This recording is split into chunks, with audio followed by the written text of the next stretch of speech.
It, as they say, another year. So welcome again. And our topic to start off this idea is how to be wise and be young. Or the theme for this quarter is Solomon.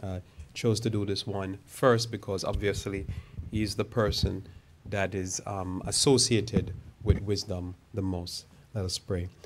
Our Father, who art in heaven, we thank you again for the blessings of your word and the blessings, dear Lord, of the guidance that you give us. I pray that your blessing upon us, blessing upon our minds, and dear Lord, that we might receive these things and live. This is my prayer in Jesus' name.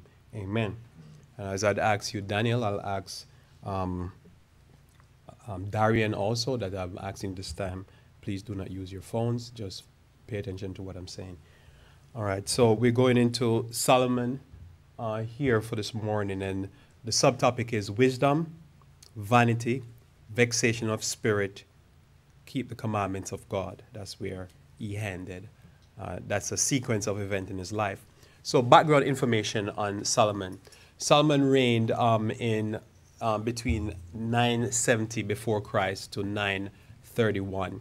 He reigned for 40 years. This is significant. He reigned about one generation. Solomon died somewhere between the estimate at the age of 58 and 59. So hence you can take from that Solomon entered the kingdom and reigned as late teens. So this is why Daniel and Darian is very important, and Lydia and Nathan is very important. He came into the kingdom as a teenager. This is significant to the choices he made when he entered the kingdom. It is like giving an 18-year-old the rulership of the United States of America. You could understand why America requires that the president has to be 35 and older. A teenager free to do what they want to do can be a crazy experience. And so was his experience. He was given a lot of wisdom at a young age. He needed it to protect him against the excessiveness or the overreach of kingly authority. But you can see real quickly that things went wrong in a few minutes here. So he came in about his late teens, and you can imagine your life at late teens if you're in charge of a nation. He was the son of David. Solomon was born in Jerusalem, the second born child of David and his wife Sheba, widow of Uriah the Hittite. We won't go into how that came about. Solomon is the builder of the first temple in Jerusalem. Under the reign of Rehoboam, his son, the united monarchy of Israel would break apart into the northern kingdom of Israel and the southern kingdom of Judah. Shortly after his reign, Rehoboam, his son, took control of the southern kingdom. Christ referenced Solomon wisdom because it is still renowned to this day. In Matthew 12, verse 42, it says, the queen of Sheba, of the south shall arise up in the judgment with this generation and shall condemn it, for she came from the utmost part of the earth to hear the wisdom of Solomon. And behold, a greater than Solomon is here. So Sheba was a country that lies south of Israel. So here, evil Christ referred to Solomon as very wise, but also Christ states very clearly that he is even wiser than Solomon, and the Jews did not interested to hear him. In 1 Kings chapter 4, verse 49 and 29 and 30, it read, and God gave Solomon wisdom and understanding exceeding much. So his wisdom was exceeding, and when we read Proverbs and Ecclesiastes and the Songs of Solomon, we find that it was exceeding much. As a matter of fact, I would think the only book about love or marriage or romance in an interesting way come from one person, Solomon. So we could know why in a second if you're not familiar with the story. And God gave him wisdom and understanding exceedingly much and a largeness of heart. That's interesting, a largeness of heart, the capacity to take in much. I think that ended up probably tripped him up a little bit. And even as the sand that is on the seashore. So we can't imagine how wise he was. His brilliance had to be something else, and his wisdom so far-reaching. And you know, one of the most famous stories of Solomon, we won't go into it, but I mentioned it real quickly, was the story of the two women that brought the kids to him, and he figured out how to figure out the one child to him, and he figured out how to figure out who was the mother. So it was real practical knowledge, not just math and information. You know, if a person has a PhD in astrophysics, they think, people normally think they're wise beyond measure. They're wise in a certain areas. It seemed like Solomon was wise in multiple areas. Verse 30 says, Solomon's wisdom excelled the wisdom of all the children of the east and all the wisdom of Egypt. So we normally think And Ellen G. White talks about is that the building of the pyramids is a lost art. Nobody knows how exactly they built those pyramids. Yet, it says wisdom of Solomon was greater than those wisdom. And to this day, people will go, and the pyramids are a thing to go see. People say, before I die, I want to see the pyramids because it is a wonder. Solomon was greater than that. He was a bigger attraction. Have you ever been to a circus? Solomon was a bigger circus act, so to speak. That's this we're talking about. It's something that you'll be like, wow. We can't imagine what that was like. But if you read Proverbs and Ecclesiastes, you get an imagination of how wise he is. In mostly non-biblical circles, Solomon also came to be known as a magician and an exorcist.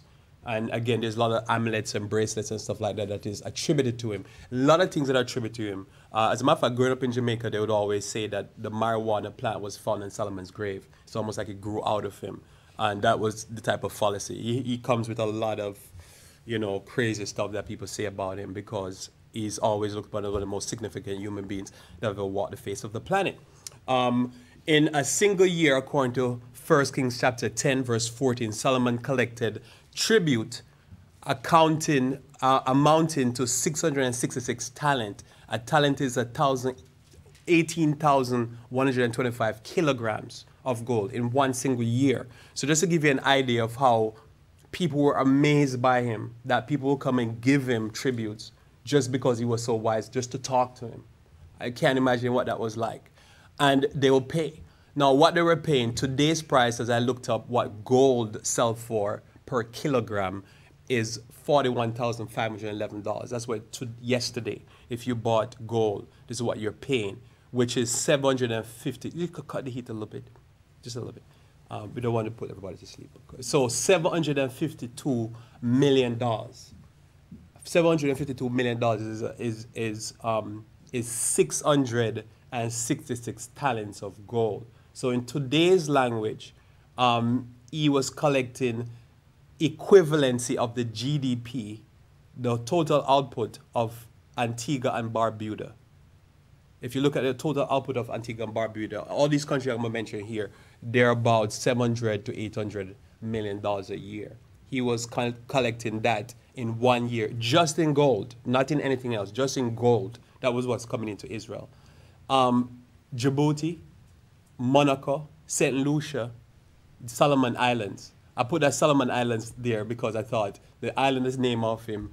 He just collected in 1 year gold. That is the current day GDP of the Solomon Islands, just in 1 year. So the whole island, all the people on the island working, they don't put out as much output as what he put out, just collecting gold, just like bring it out, bring it in, right? So this just kind of gives you some idea of who Solomon was. But so the latter life of Solomon is viewed in this way in Ecclesiastes 1 verse 1 through 4.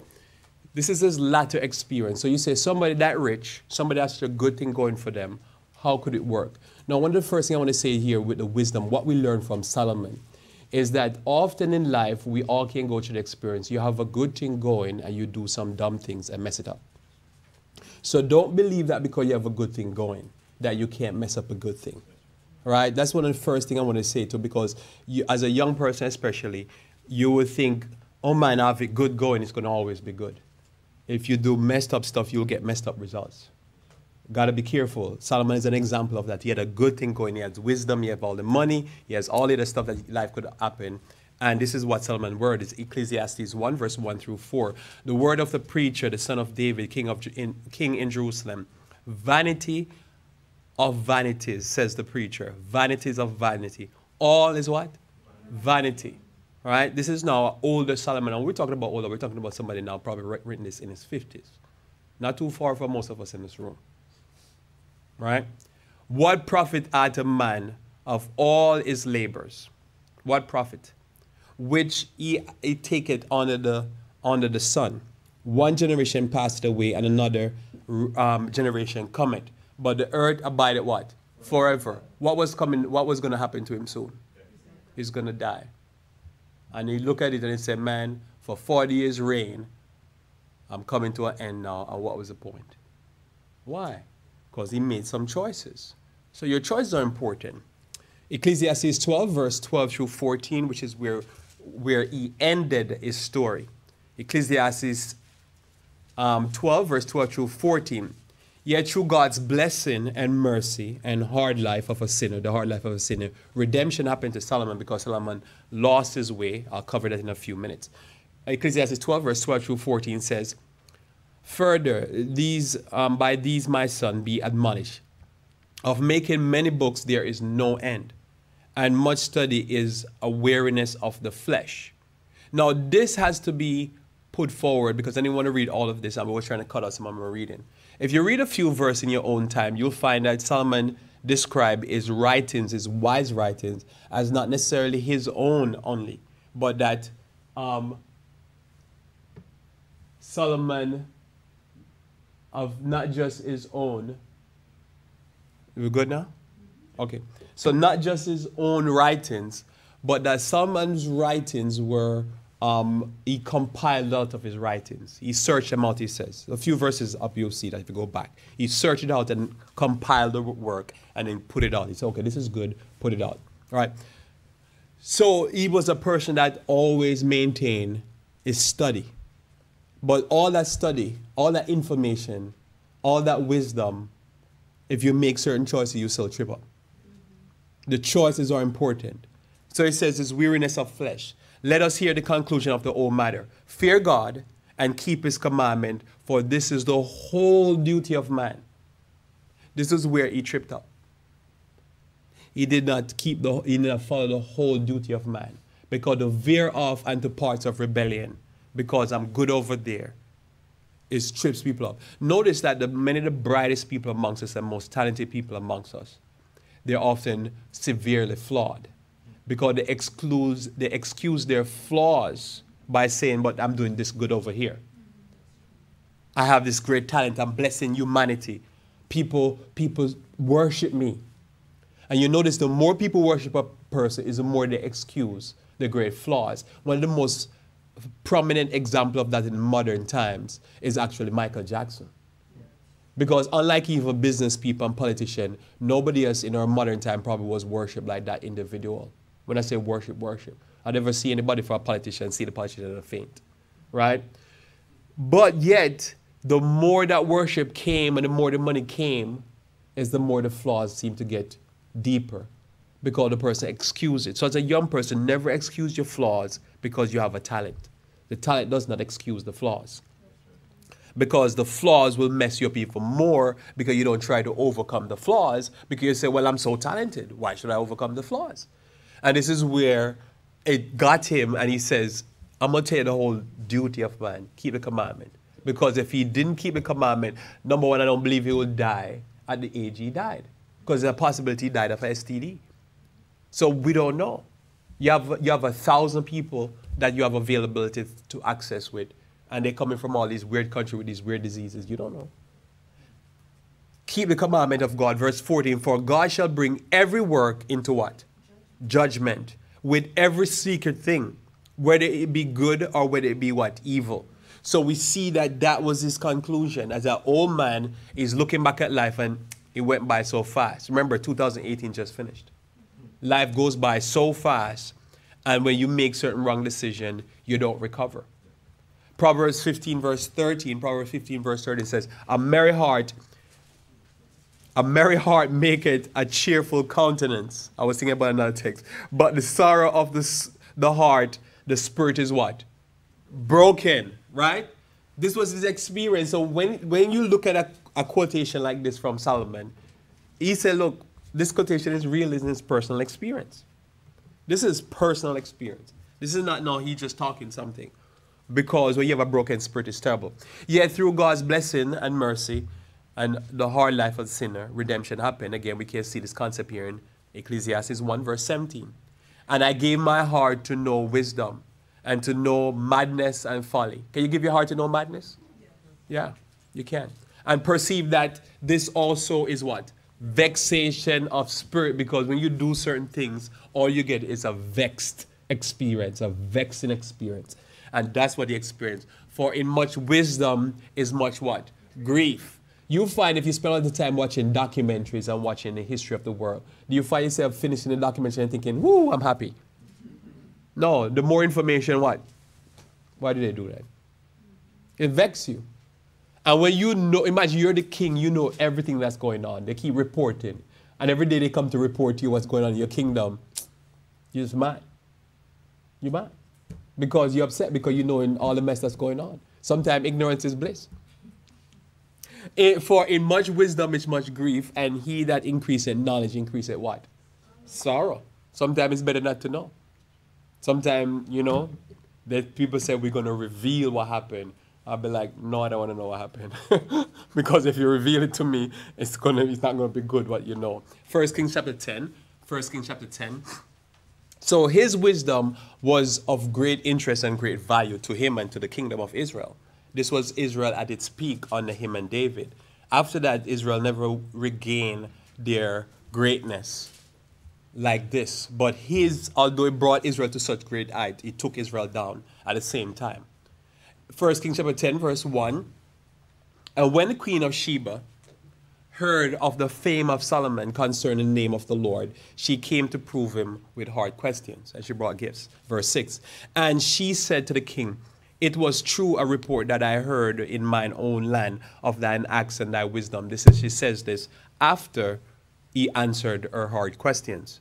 Answered her hard questions, as they said, there was no more energy in her. She lost strength in verse 5. Albeit I believe not the words. In other words, have you ever been somewhere like somebody review a restaurant, and you go to the restaurant, and when you leave, you're like, it was not that good. I don't know why that's there. It was not that good. Have you ever been that? Have that experience? It's just, have you ever been somewhere and they reviewed it and say, yeah, it was good? Imagine she says here now, howbeit I believe not the words until I came, and mine eyes had seen it, and behold, the half was not told me. Because remember, his wisdom was practical. It was not that he had just wisdom that was practical, that was impractical. It's not like you have a philosopher just talking a whole bunch of gibberish. And it sounds good, but when you analyze it, you're like, that won't work. That don't work in real life. His wisdom worked in real life, and she described how his cupbearers and all the people around him are blessed to be around him. Right. Because the way he arranged his kingdom was genius. See, your wisdom was a blessing. He had value to him. Notice she says here, thy wisdom and prosperity exceed the fame which I heard. So when she came, she was saying basically, because people ask the question, why did the Bible include the story of her? I think the Bible includes the story as she was such a great person, and for her to validate his wisdom and the prosperity was important to note that says this person here validating it, right? Because I'm sure you've been placed and done something and thinking, not that good. Not that good. What's all the hype? All these people are hyping, they lost their minds. It's not that good. And you go somewhere and you're like, yeah, it's good. It's actually better than they told me. That's right. So notice verse 10. And she gave the king 120 talents of gold. A talent again in today's world would be she gave him $135 million. $135 million.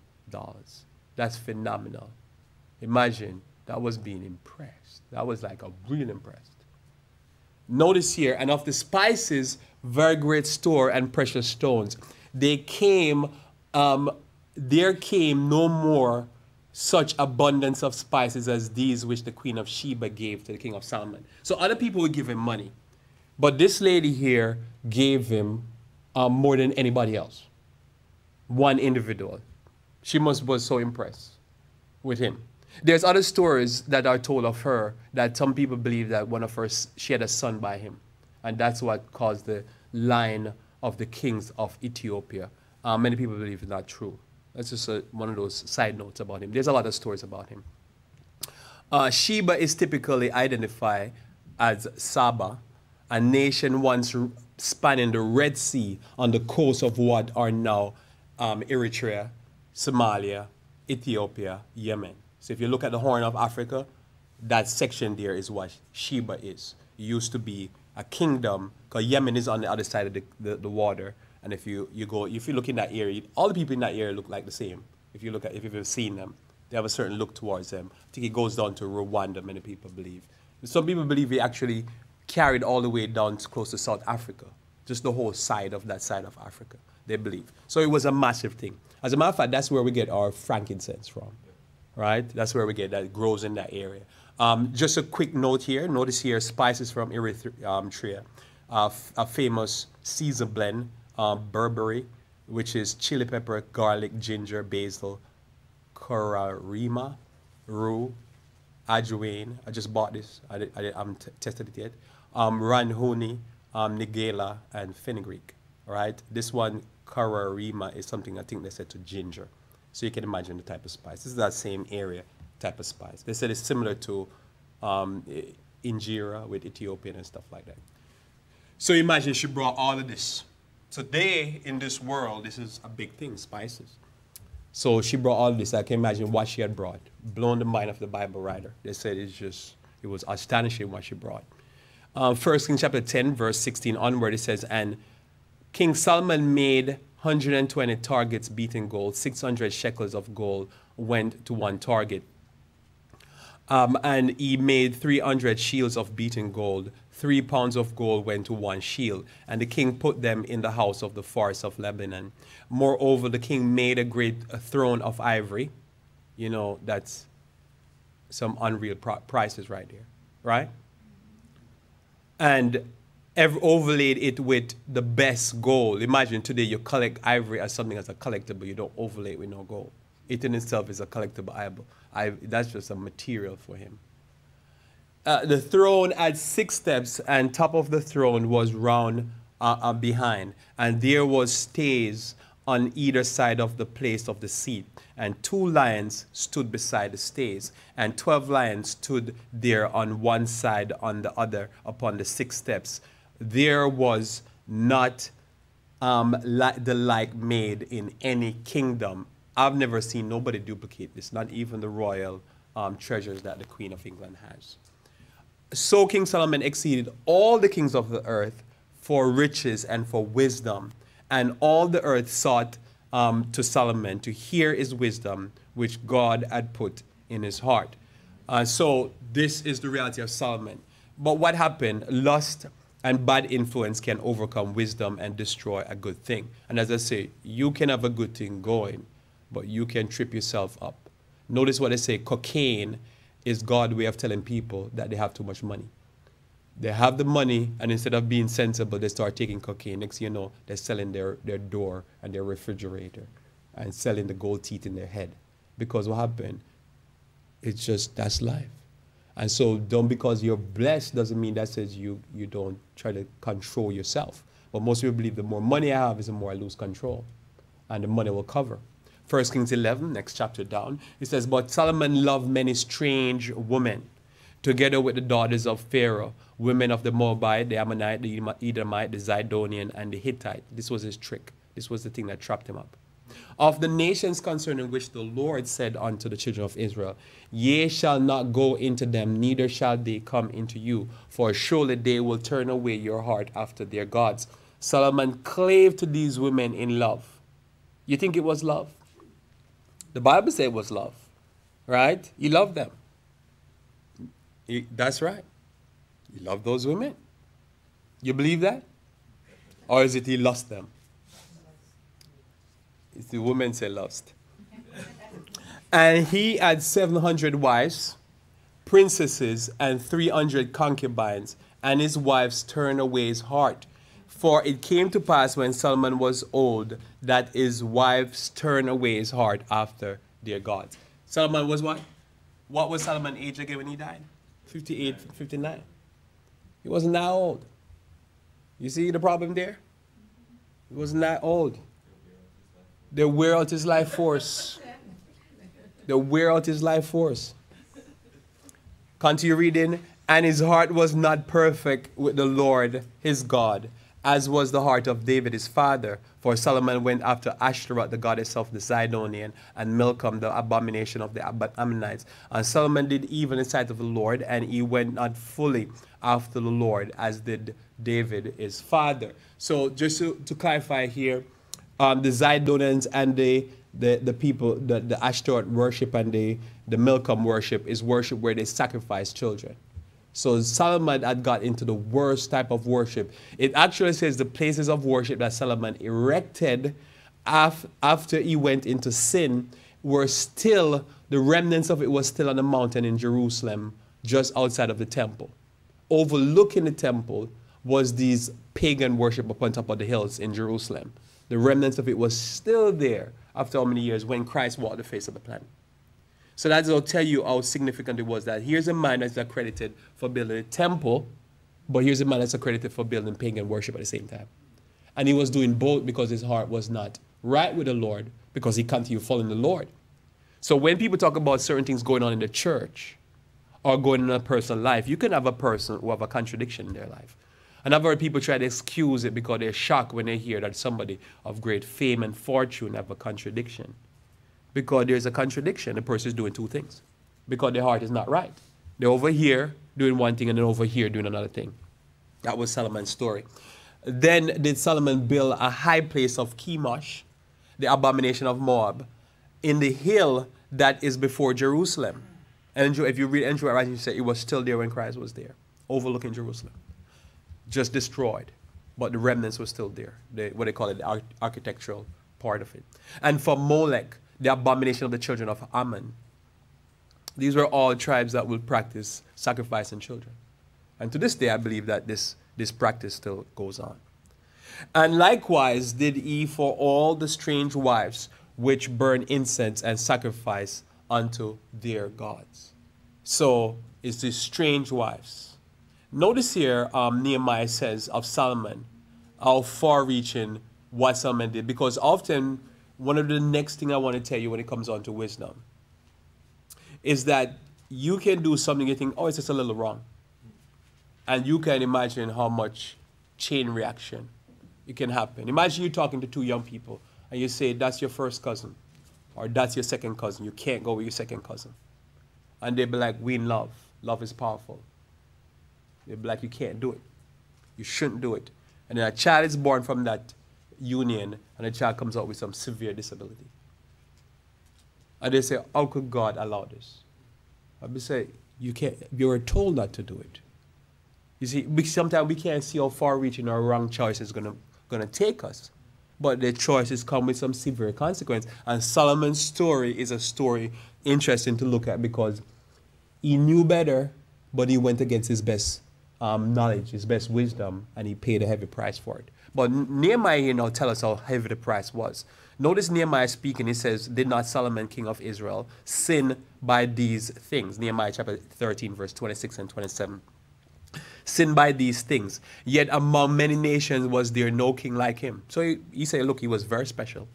Who was loved by his God. Can you be loved by God and still do wrong? Yeah. That's where we don't believe in once saved, always saved.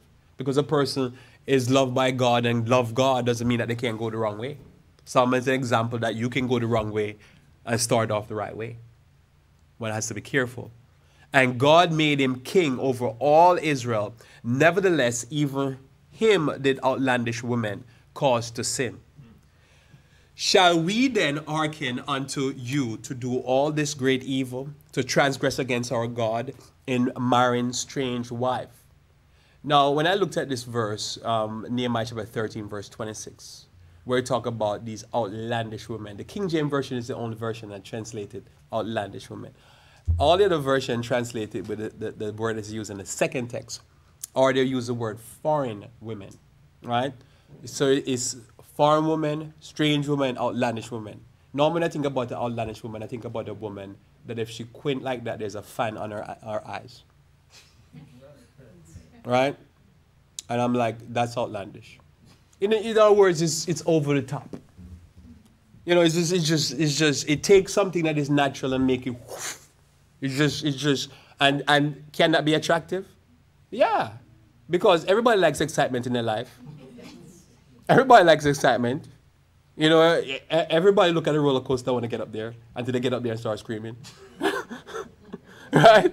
And then you're like, what did I do? And so this is one of the things that we have to know.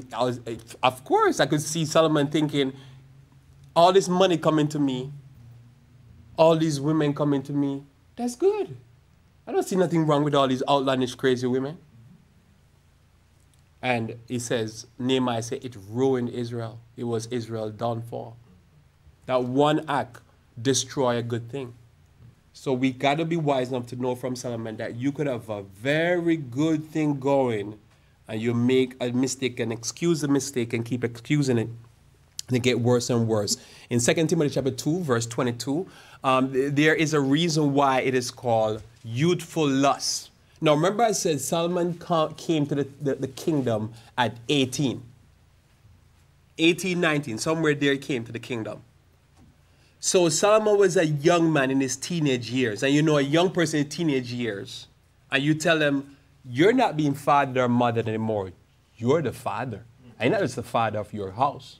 You're the father of millions of people. And then all these people come showering you with gifts. Just loving you, just want to be your friends. And one thing that Solomon often says in Proverbs is that a person with a lot of money have a lot of friends. When money multiply, friends multiply. You can imagine everybody want to be his friend. But they're coming with their weirdness. And they're going to try to influence you. So the Bible describes as youthfulness. We find this there. It says, notice here in 2 Timothy 2, verse 22. It says, flee also youthful lusts, but follow righteousness and purity of heart, and so forth. Flee youthful lusts. Because what it is with young people that makes it so trick. You go to a young person now, is that they want to spread their wings. They want to spread their wings because they don't want nobody to tell them what it is. And I remember I was listening to an interview, and the person says, you know, it's tough when you get that freedom. Because you realize nobody going to tell you to get up in the morning. Nobody going to tell you what to eat and what not to eat. And so when you're young, you have that freedom. You're going to explore life. And Solomon not only was young, but he was young, not in a normal way. As I say, I was trying to think who is like that. It would be like, as I say, somebody who's young and inherit $1 billion. They become a superstar. And they're teenagers, and what we know always happen to them. They crash and burn. They make so much blunders in their life because all these people just screaming and want to be around you. That can trip up anybody. So that's why this wisdom is important for a young person. Notice here, there are many reasons why adults don't do certain activities. Notice, they say, you know, for the ball drop in Times Square, it's young people and foreigners go watch that stuff, for the most part. Because you do that stuff when you're young. You know, you go to clubs where you see a whole bunch of young people because they're young and foolish. But as you get older, things go bad. Notice all these apps and stuff like that, they target young people because all the young people think, as Roberta Green was preaching last Sabbath or Sabbath before, he was saying, certain people giving you certain things, you need to run. But when you're young, you're thinking, oh, they give it to me, I should take it. So flee youthful lust. Ecclesiastes 2, verse 1 through onward, it says, I said in my heart, Ecclesiastes 2, verse 1, I said in my heart, go to now, I will prove thee with mirth. Therefore enjoy pleasure, and behold, this also is what? Vanity. You can tell a young person that. Because young people think, great, I'm going to have a whole bunch of fun. So he says, look, let's do it. And he did it and be like, what's the point? I said in my heart, go to now, I will prove thee with mirth. That didn't work.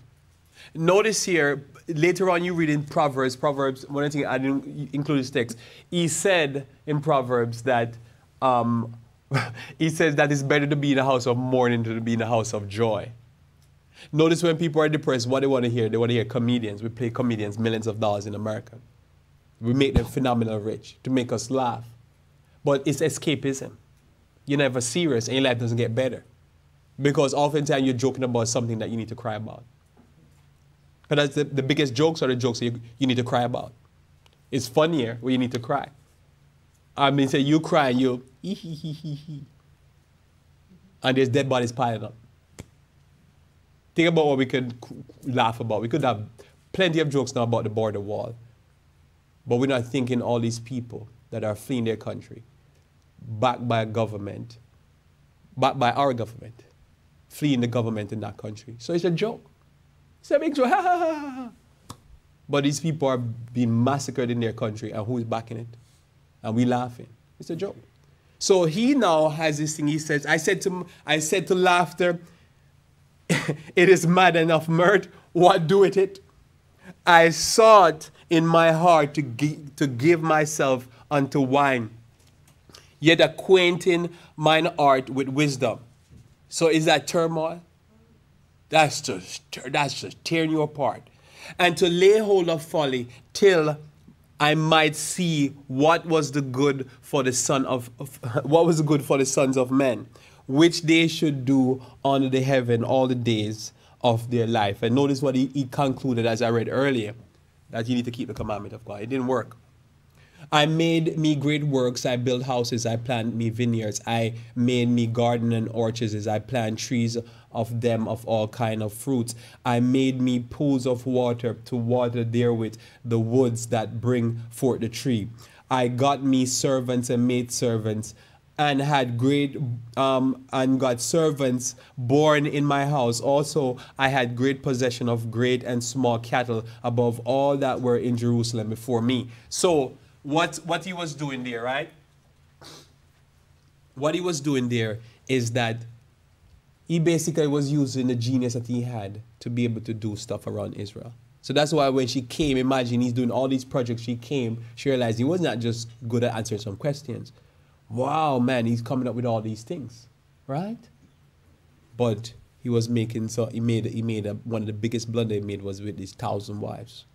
Or 1,000 wives and concubines. I gathered me also silver, gold, and peculiar treasure of kings and of provinces. I got me men singers and women singers, and delight of the sons of men, as musical instruments, and that of all sorts. So I was great and increased more than all that were before me in Jerusalem. Also my wisdom remained with me. That's very important to note, that he never lost his wisdom. So imagine everything he was doing, but he never lost his wisdom. You see, think about it. Most of the time you have somebody there that's like, oh, they're just having fun and they're silly as ever. Right? So it's okay. Because they're doing something, but they don't know no better. But when you know better and you're doing the silly stuff, you feel wretched. Because you know, man, this is stupid. Why am I doing this? See, it's different when, because I've been there where I'm doing something, I'm thinking, why am I doing this? I'm doing this with all these idiots, but they're idiots. They're supposed to do this. I'm not supposed to do this because I know better. And that's what makes it painful, because I'm doing all of this and I'm still wise. He never lost his wisdom. He's just doing the madness. He's like doing it. To me, the most dangerous person is not the person who's high on drugs and do something, or drunk and do something. It's the person that's doing the craziness, but they're sober. They're purposely, they're calculating. Normally you say that person is a sociopath, because they're calculating, they know what they're doing, and they know the results. They're controlling people, and they're not controlling people because they're brainwashed. They're brainwashing other people. And you know, I'm going to say that person is the most dangerous person, because they'll be in the court manipulating people. Manipulating the judge, the law. They're playing a game. And you realize they're playing a game. They know they're playing a game, but not the people not seeing they're playing a game. See, he was in that situation. He's controlling it because what? He's so wise. He's double thinking. You're talking to him, he's way ahead of you. And he's doing this, but that's his part of doing this. And so he said, this is vexation and madness, because why am I doing this? I've had people tell me before I say the thing, I say, why am I saying it? But I still say it now. Because it's like you're rootless. Notice here, it says, and whatsoever my eye desire, I kept not from them. I withheld not my heart from any joy, for my heart rejoices in all my labor. And this was my portion of all my labor. Then I looked, and all the works that my hand had wrought, and on the labor that I had labored to do. And behold, all was vanity and vexation of spirit. And there was no profit under the sun. And today, this weekend, there's so many people are going to put a gun to their head, and they're going to die poor, they're going to die middle class, and going to die multimillionaires. Because they have everything, and they're miserable still. Because all is what? Vanity and vexation of spirit. And we can't understand why so many people who have it all and still, I don't want to live. And you say, why? Because it's like, what's the point? I have it all. I've done it all. I've whatever you desire, I've done it all. So this is why, to me, it's important for a young person to understand. You got to not look at all the vapid people around you who want it all. You got to look at the people who have it all, and they're like, there's got to be more to life. They're depressed. That's just, okay, this is the picture of him right here. different. That's not a picture of him. That's a picture of Nebuchadnezzar, actually, I used. I repurposed. I thought this was the perfect picture to draw him. They should have drawn him this way. Notice in Proverbs 21, verse 5. I'm going to now, to close off now, I'm going to look at 10 different things, but just really nine things from him. Just to summarize, because the wisdom is so broad that you can't, we could do the whole quarter in Solomon alone. So we're just looking at him for this one Sabbath. So these are recurring themes, particularly interesting focus of Solomon's wisdom and teaching that is important for a young person to know. If you understand why in Revived Form I call it Wisdom for Living on the radio, it's for this reason, because I particularly think a young person should learn from Solomon. He has everything that we want. Today you want an RV, a yacht, a big mansion, a few sports car, you want all these things. Solomon have it all, and it turned out bad for him. So Solomon said you don't go down that path. Amen? So here's 9 things that I think is important for us to get from Solomon. Recurrent themes in his teaching that a young person ought to know. Even more important for older person to know, because again, there's some older people that you can't tell them nothing, because they're going to keep hammering themselves. And the only reason they're not sinning the way they used to sin when they're younger, because their body can't take it anymore. They just have hammered themselves so hard that they just can't take it anymore. So do not be hasty to get rich. You find this in Proverbs chapter 1, outlined very clearly. But I'll read one verse here. In Proverbs 21, verse 5, it says that the thoughts of the diligent tend only to plenteous, just to thinking. But of everyone that is hasty, only to want. This is one of the recurrent themes I talk to Daniel and Darren about. And I share this with you because you're not in those conversations. When I talk to them in the morning. When you're in that teenage years, you want to drive a car that a man is driving in his 50s. You go down the road, you see a guy, you see a convertible, you pull up next to the convertible, you realize it's a guy, he has bald head. And you want to drive that car that a person has worked for 30 years to buy. But you're 20, how are you going to buy it? You can't work fast enough to make it. So you're going to have to do some illegal activity to get it. And I said, don't do it. That's Proverbs chapter 1. That's the summary of Proverbs. Don't do it. That's one of the wisdom you get from us. Don't be in such a rush to make money. You're going to regret it. Right? And again, the other thing, you want to be next to that female that the guy that is bald-headed in that convertible has. Don't do it. She's there for a reason. She'll ruin your life. I'll tell you about that in a second. First lesson, don't be hasty to get rich. Okay. Hopefully I didn't cut one of the line. I realized I duplicated here. Speed. Do not be a debtor. Do whatever you can not to get in debt, especially when you're younger. When I was younger, I wish somebody had told me about the 7-year rule that is in the Bible. You borrow on a 7-year cycle if you have to borrow. Don't borrow on this 3rd-year cycle. Don't start out with a house, start out with a condominium. Or with a, what they call it, a dollhouse.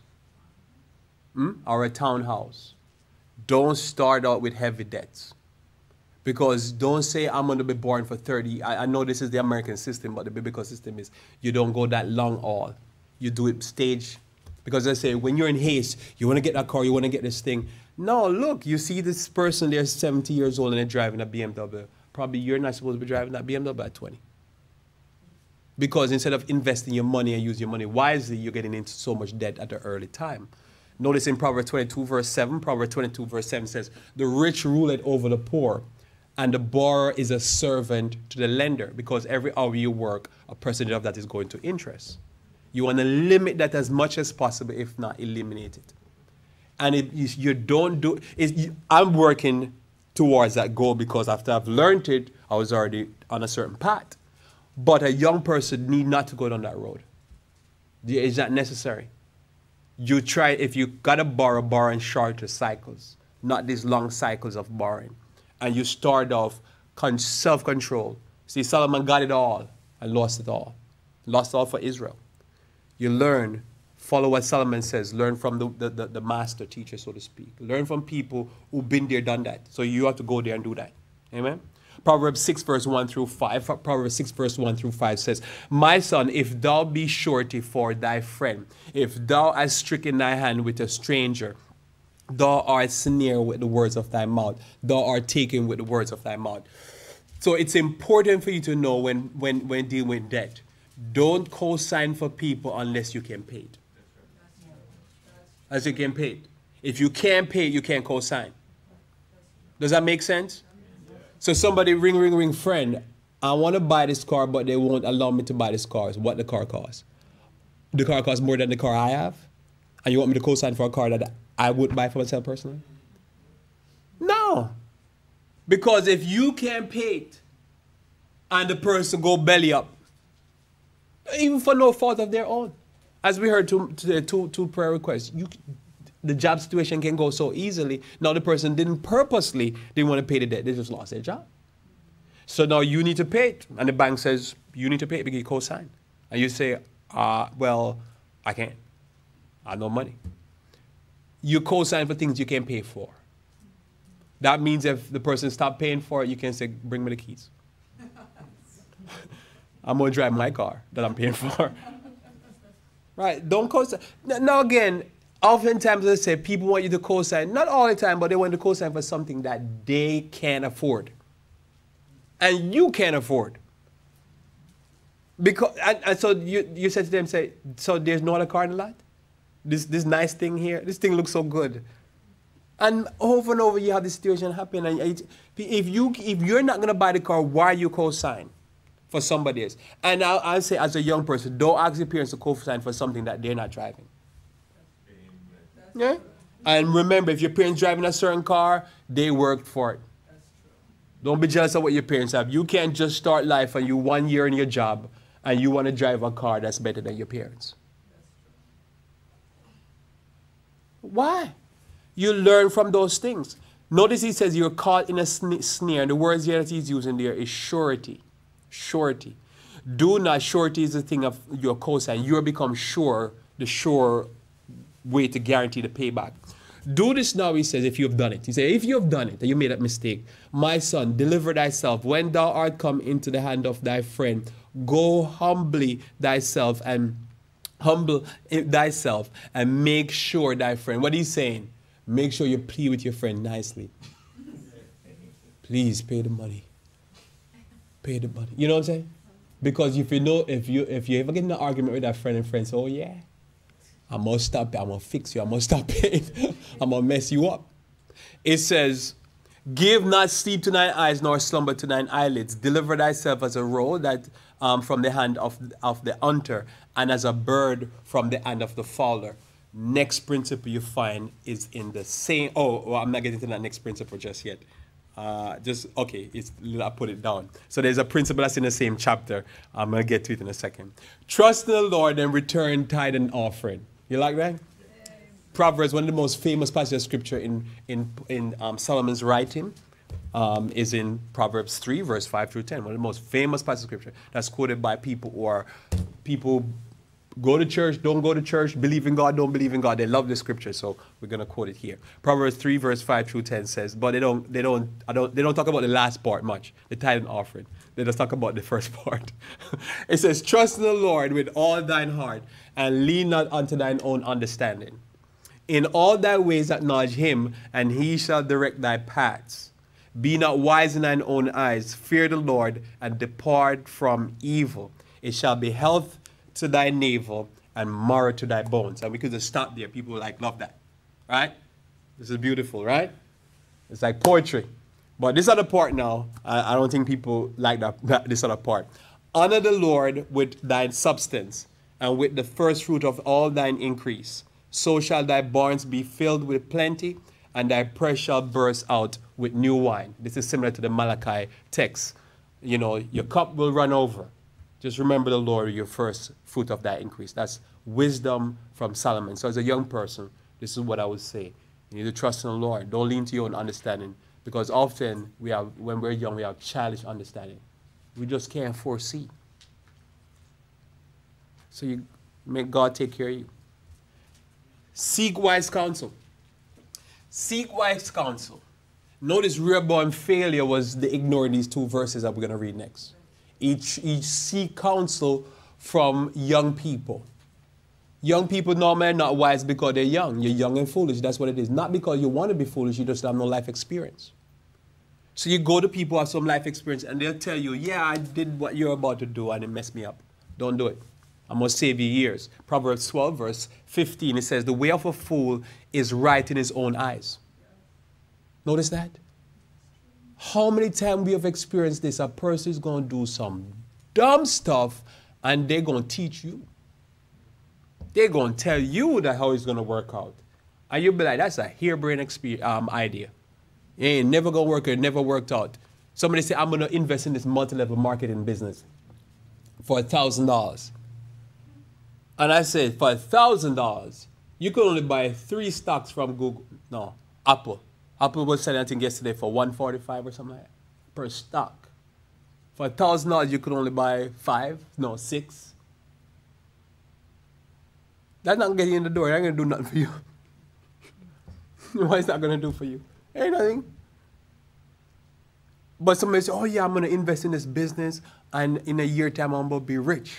I'm going to live on the beach in Florida. Really? You're mad. You need to go see a shrink. It's not going to work.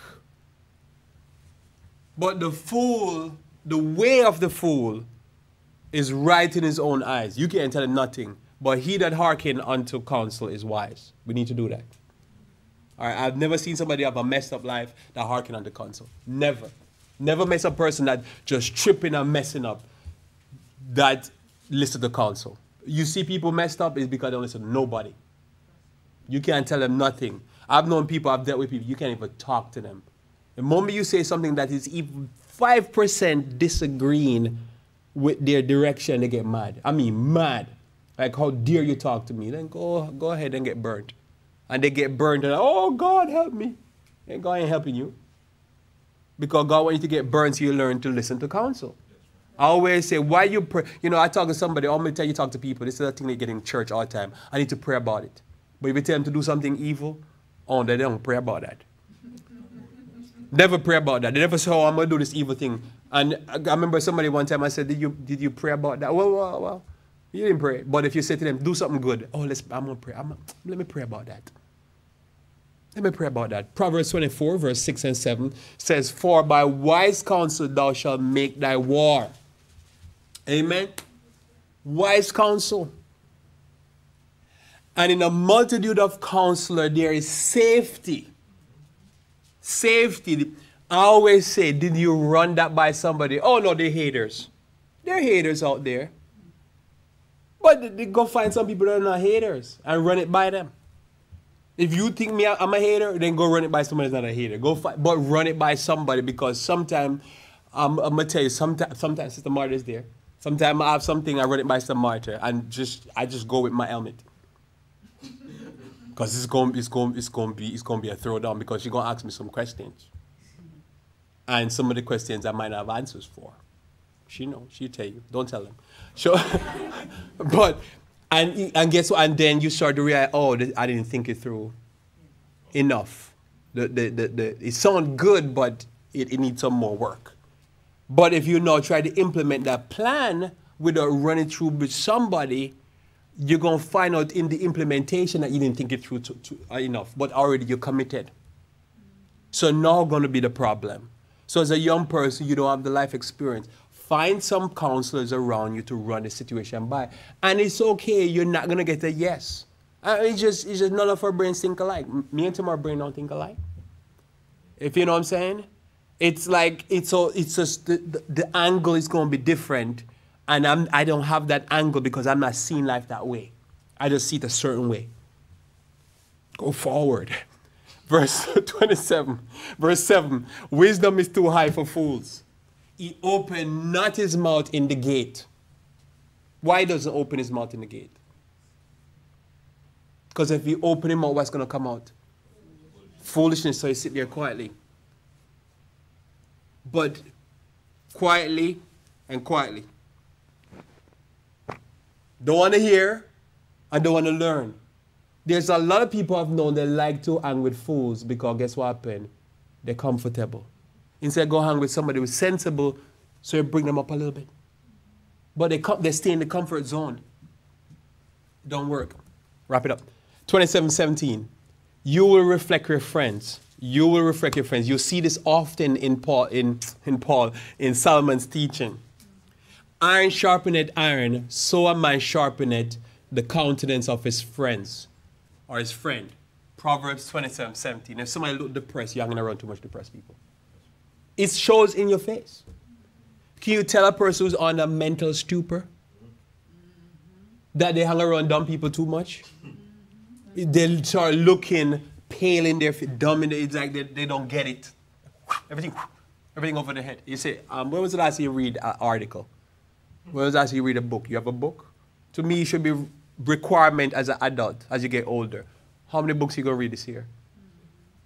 Because when you read a book, all you do, you're talking to somebody that's bright enough to write a book. It's 300-something pages on average.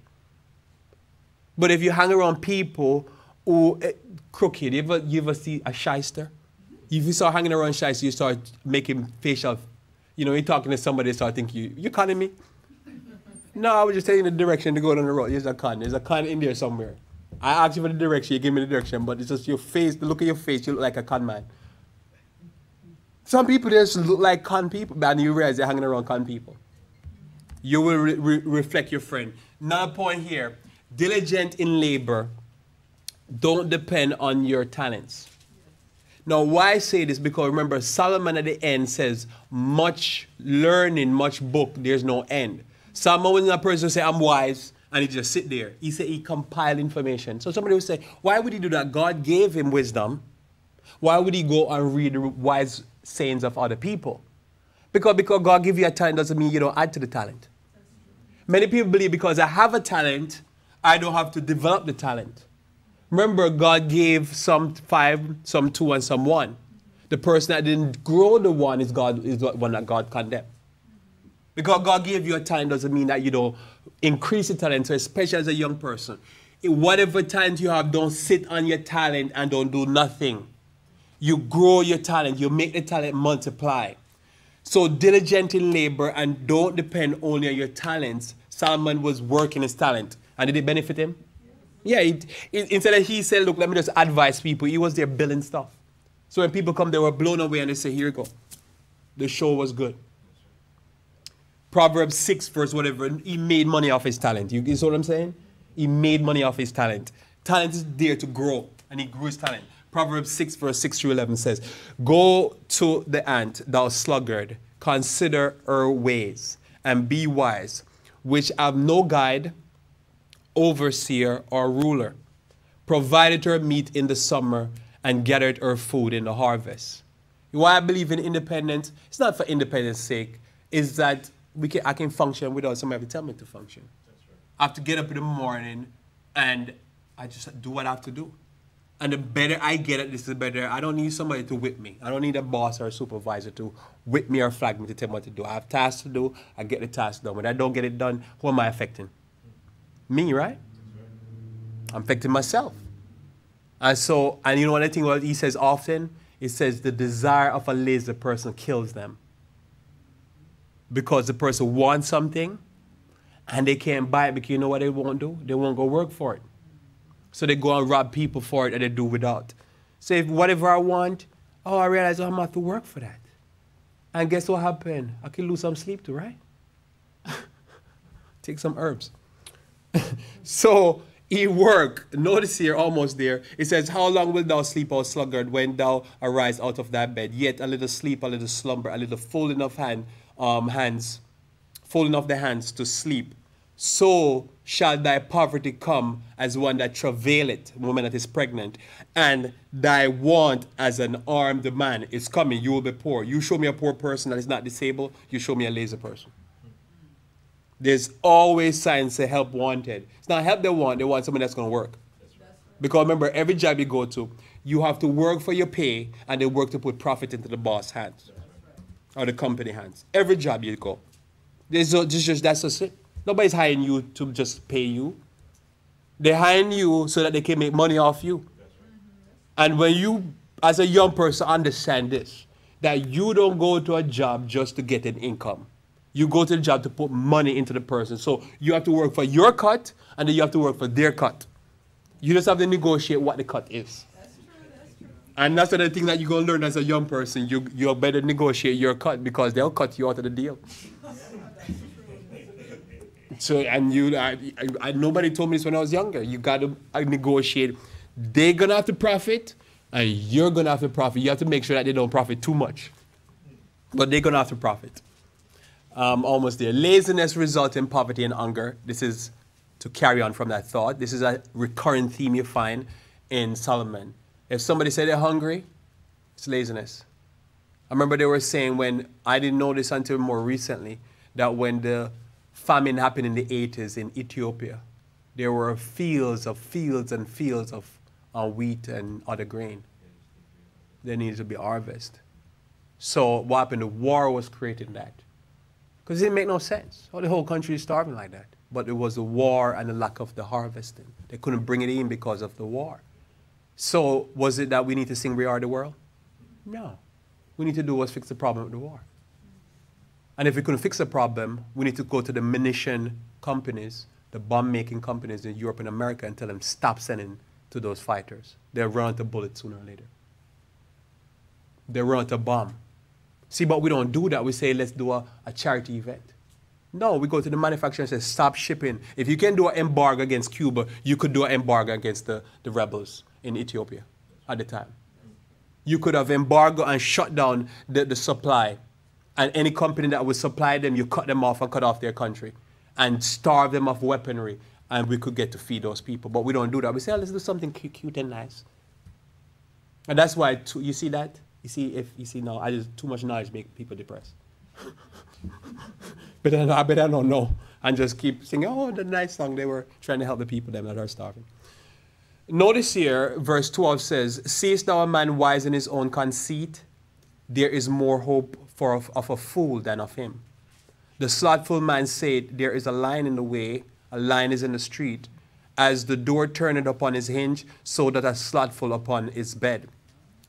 The slothful hideth his hand in his bosom. It grieve him to bring it again to his mouth. The sluggard is wiser in his own conceit than 7 men that can render a reason. Because what he's doing, he's excusing. You go to so many people that are able-bodied and they're suffering in the ghetto, and they can't, they're not broke. And yet, they're able-bodied. And you try to talk to them, pure excuse. The man is against me, this is against me. Man, get up and work and stop making up noise. And stop telling all kind of lie. Do not marry a cantankerous person. Right? That's one thing you see as a recurring theme in Solomon's teaching.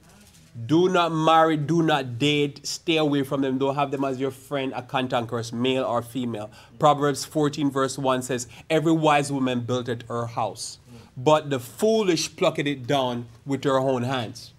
I've had people tell me, they say, Lord, certain groups of women, they just destroy their family. And they were one of the group of people. I'm thinking that's not a good admission.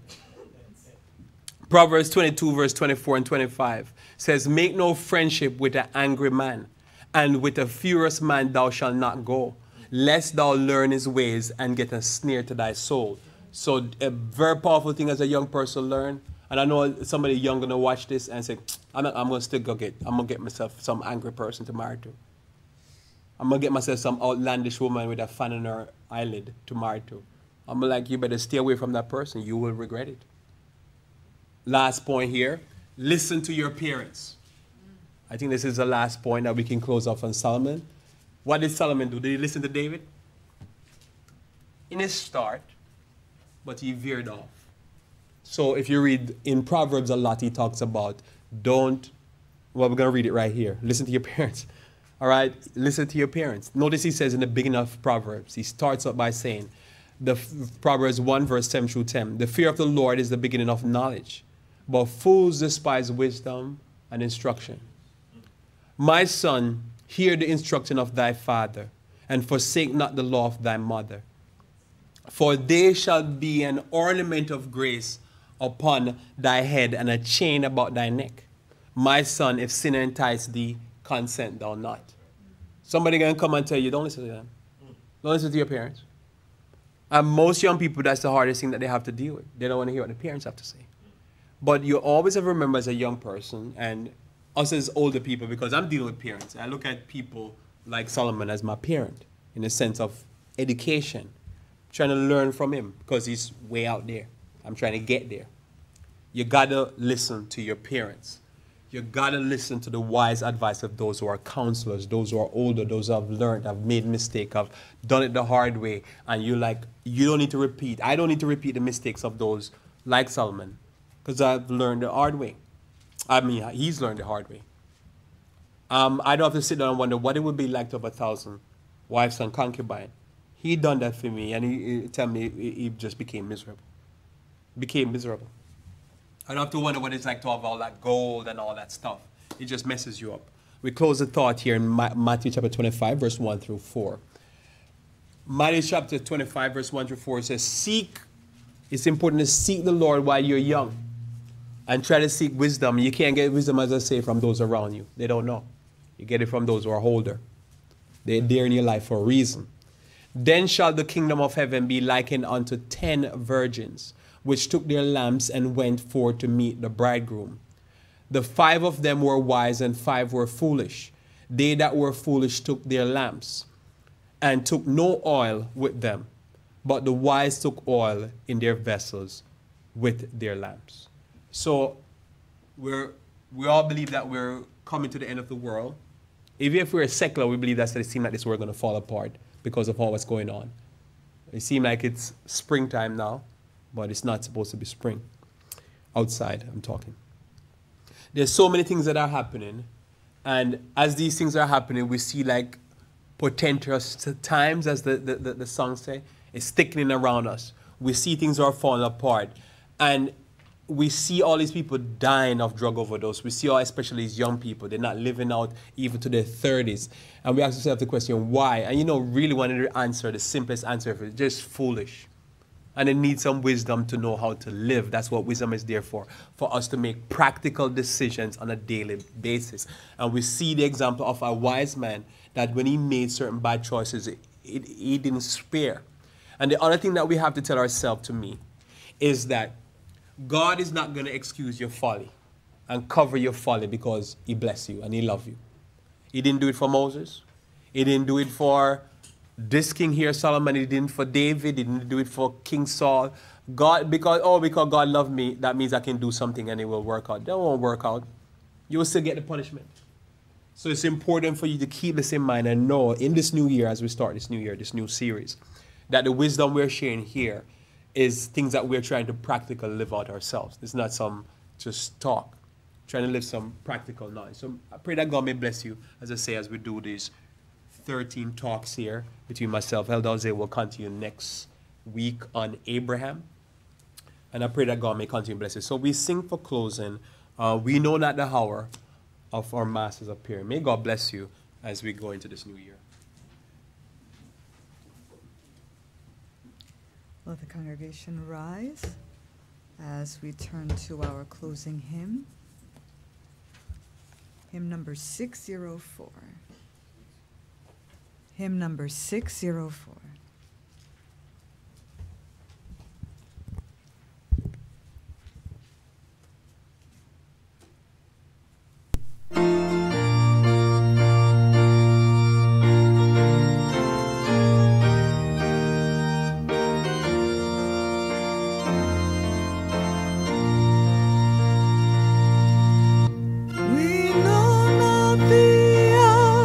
Of the Master's appearing.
Dear Heavenly Father, we thank you, dear Lord, for your word. We thank you for the experiences being recorded in the life of Solomon. Solomon is recorded to be the wisest man in the world. And in your word it says that there was not nobody like him before, and there never will be anybody like Solomon who has his wisdom. And we know, dear Heavenly Father, that there are many good things that Solomon did. But because of his desire to be friends with the world, he made many mistakes and went against his own counsel. We know, dear Heavenly Father, that the Bible has many counsels, but it's good to have the knowledge, but it is a practical religion, and we need to put into practice the wisdom in which makes us wise. And so we thank you, dear Lord, for, of course, laying out the difficulties that Solomon went through, which is many of the difficulties the youth go through today with experiences with marriage and finances and the confusion of the different philosophies that perhaps are bombarding them through different mediums of the world. We know, dear Heavenly Father, the philosophy of the world is deceitful. It combines truth with error. And we know, dear Heavenly Father, that this is dangerous because sooner or later, error will win out. So we pray, dear Heavenly Father, that we may continue to study your word, look at the examples of Solomon, and continue to seek the wisdom which is pure, away from the deceptions and the vain philosophies of the world. And remember that compromise with the world will equal to our destruction. We thank you, dear Heavenly Father, for allowing us to view these topics and how to handle our finances, how we should approach relationships, how we should approach the things that we see. Let us look at them as object lessons and help us to understand that we need to develop as we're young. We have the strength to do so. Let us continue to build, the Heavenly Father, in this church. And as we continue this quarter, let us give young people an opportunity to seek the wisdom that will make them wise while they're young. Next week, we'll look at the story of Abraham. More specifically, we're going to narrow in the sacrifice at Mount Moriah. And help me, dear Heavenly Father, as I try to relate a message that will affect people's life for the better. I thank you at this time, dear Lord. We got the spiritual food, and now as we eat this physical food, it came from you. And of course, we know that Pastor Lloyd Grubb made an effort on this presentation and also for the food. Let us be surprised and let us enjoy the fellowship, the first Sabbath of the year. We thank you so much for this year, and we're grateful that many of the online members are still with us. We're grateful for them, and hopefully this year we'll meet them. We thank you, dear Lord, and we pray in the name of Jesus Christ, our Lord and Savior. Amen. Amen.